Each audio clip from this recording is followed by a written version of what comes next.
Welcome to the fucking show. Welcome to the show, have a seat, my nigga, recline back. Real niggas making a speech, so acknowledge that I never turn bitch to the op.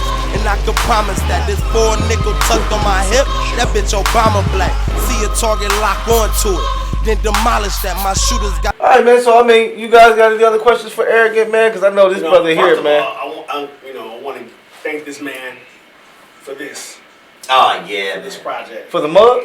Yeah, so I talk about that. Oh. So I want to talk about this Reggie, a.k.a. Richie Carlisle. So it was kind of cool. Oh, Frank Moses project. Volume 1. So, I really respect this man's grind hustle because he just caused me over the pandemic and he, entrusted me with it. He just said, hey, man, because a lot of us discovered, he'd already, beyond dibbled and dabbled with rap, he MC, he put bars together. But, sometimes when you have not been at it, he was second guessing himself a little bit and, just trying to piece it together. But then the more we started working on it, I just said, look, man, when he called me, I said, man, I want to do it with you because I know you're going to be honest with me and all that. I said, bring it on through. So I started hearing the songs. They was getting better and better. And I said, yeah, man, you got something here. So I'm really proud of what he was able to put together.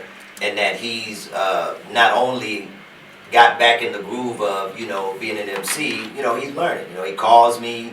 He asks for advice. He'll call me. Man, I don't know this show. I was a little bit winded, so I'm giving advice on microphones, how to do a show. I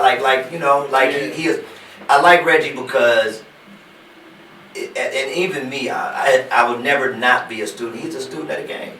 And Al, you had kind of alluded to that when we was in the studio a few weeks back when we were all. He was working on one of the songs for the second project, the B2B joint. He's a student of the game. And so many people have lost that student feel. Me, I'm still a student. Like, I have a lot of knowledge and information to give. So Reggie messed with me because I do. But I've been doing this for so long, I'm still learning. Like, I'm still learning stuff. So anybody that set up and say, man, I learned everything I need to learn. No, you haven't. Technology changes, everything changes. Like, everything changes. Constantly changing. Yeah. I call this style adult contemporary rap. Yeah, that's what I call it. Yeah. I like it. I call it. He was laughing, but it was in a. Man, explain that. It was just. It's like I'm just saying. Well, adult contemporary is pretty much a niche now. I mean, Yeah. It's that hip hop. Like, it's that. It's my age. And well, you ain't. Go ahead. Yeah. No. I was gonna say is the way I look at music now. Like, I really look at it because you know how people, and I hate when people say this. I hate when people say, man, that sound dated. This sound dated. That sound dated.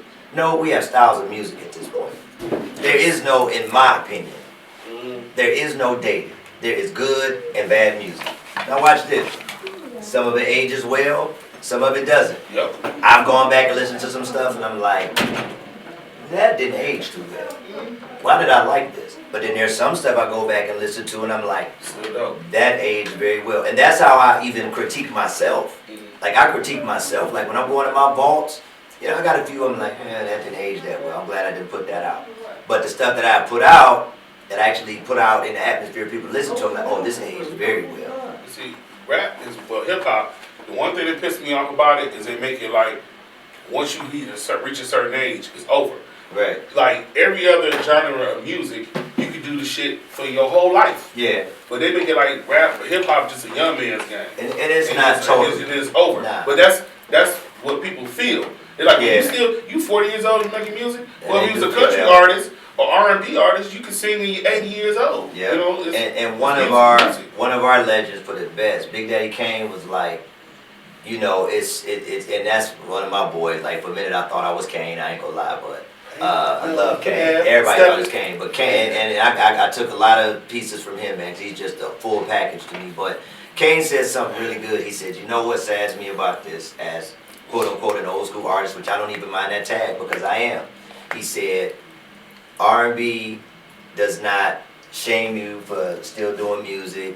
He said, country doesn't shame you for still doing music. Rock and roll don't still shame you for still doing music. He said, hip hop is the only music where you get shamed if you're still doing it. And I don't understand that. Yeah. Like, where did that shit even come from? It's just hate, bro. Who's the main guys in the hip hop industry? Black. It also goes back to the whole idea of